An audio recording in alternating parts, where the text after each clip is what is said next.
There are new developments tonight in a Clark County murder investigation. Police have now made an arrest, and what family members are telling us about the victim. Our EKU students are remembering a student who died in a crash in Madison County. Senator Rand Paul, and what do Kentuckians think about his run for the White House? I'll have results from the new WKYT Herald Leader Bluegrass Poll coming up.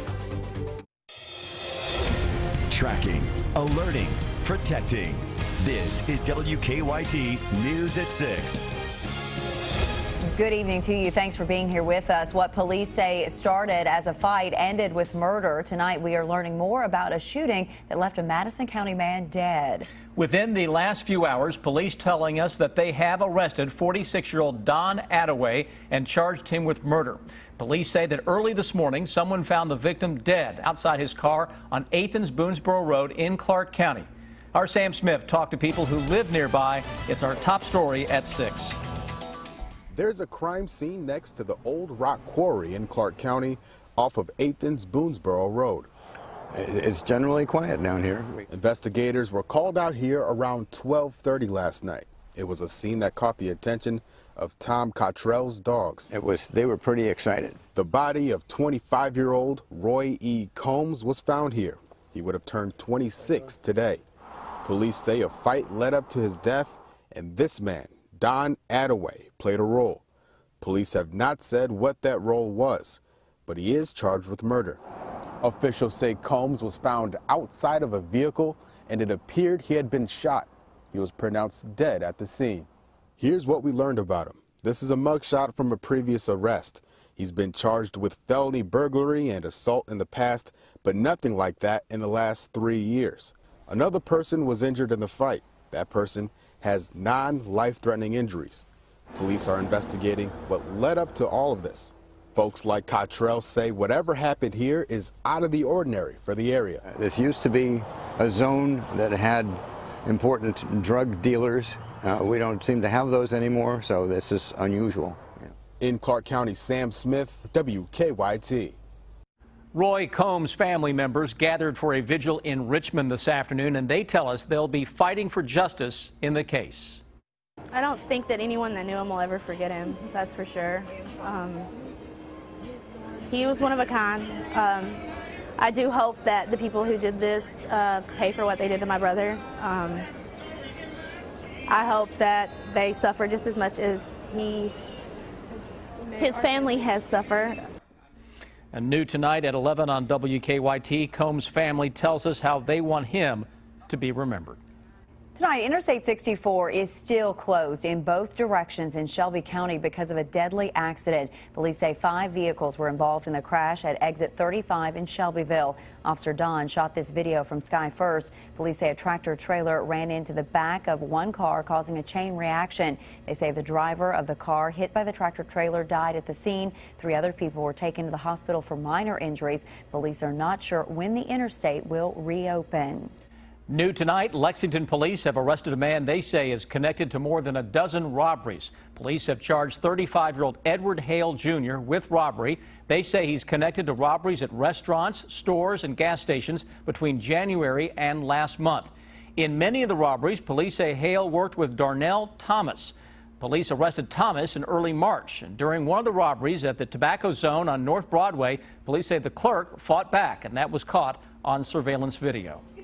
Tonight, friends are remembering an Eastern Kentucky University student killed in a crash in Madison County. State police say 20-year-old Alyssa Mormon of Dayton, Ohio, died last night when the car she was riding in hit another car on Jacks Creek Road.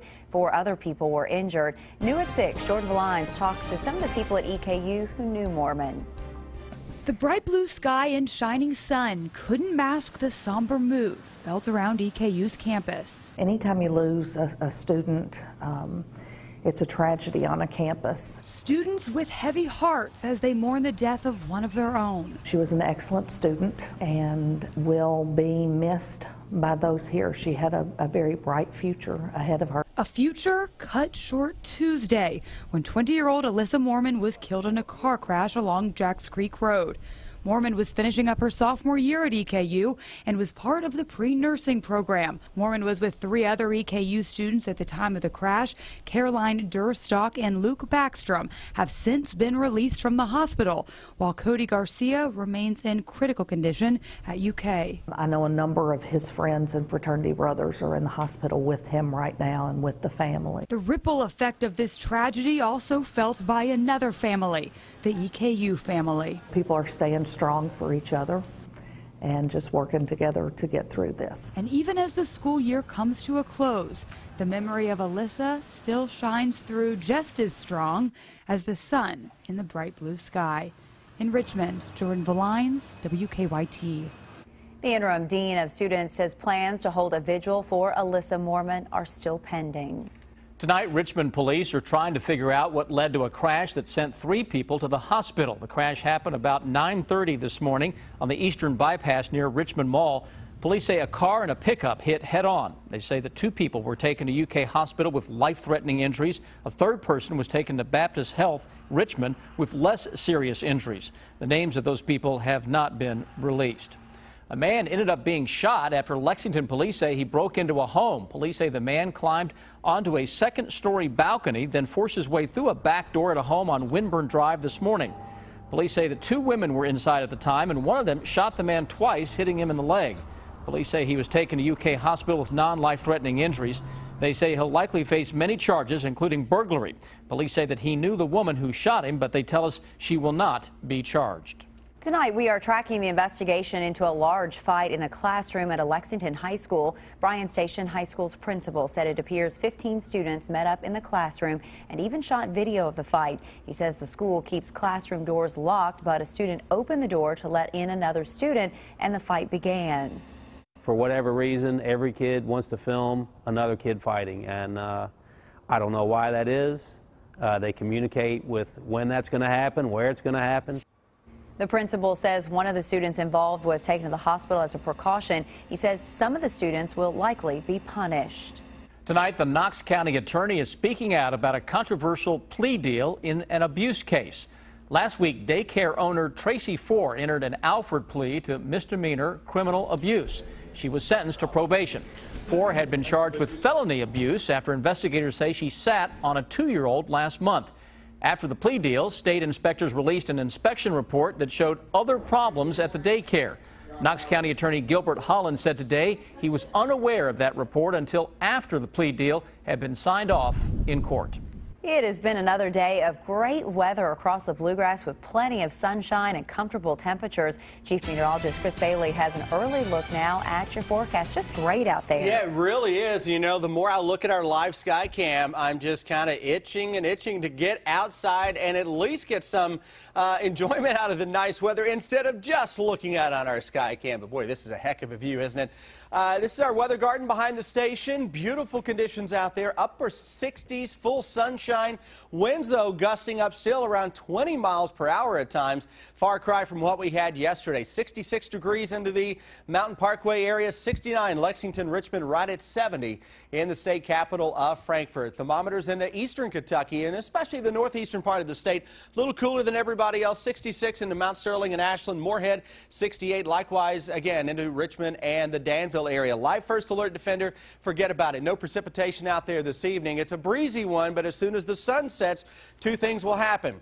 Temperatures are going to drop quickly and the winds will begin to die down just a little bit. We're into the low and mid 50s by the time we hit 11 o'clock. When I come back in less than 10 minutes, focus the forecast on the increase in scattered showers and storms, unfortunately, just in time for that weekend.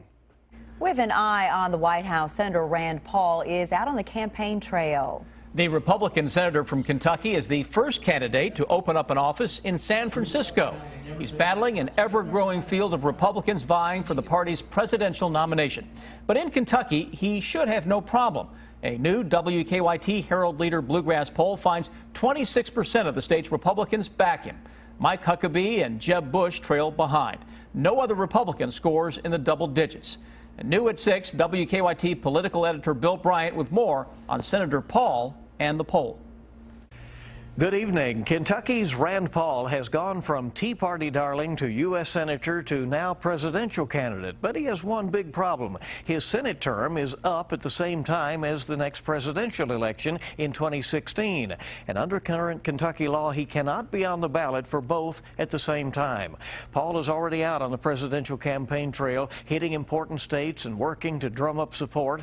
And so he can keep a safety net. He wants to also run for re-election to the Senate. To do that, he wants Kentucky Republicans to hold a presidential caucus instead of a primary next year, which would let him get around the current rules. The WKYT Herald Leader Bluegrass Poll finds 53% of Kentucky Republicans think they should stick with a primary. That would require Paul to decide which office to run for. 34% think there should be a caucus. 13% are unsure. If he's on the ballot for president, it could be a showdown with former First Lady and Secretary of State Hillary Rodham Clinton. If Kentuckians had to decide between the two, it would be a toss-up, according to the poll. The Bluegrass Poll finds Kentuckians split 45 to 45 over Paul and Clinton. 11% say they're undecided.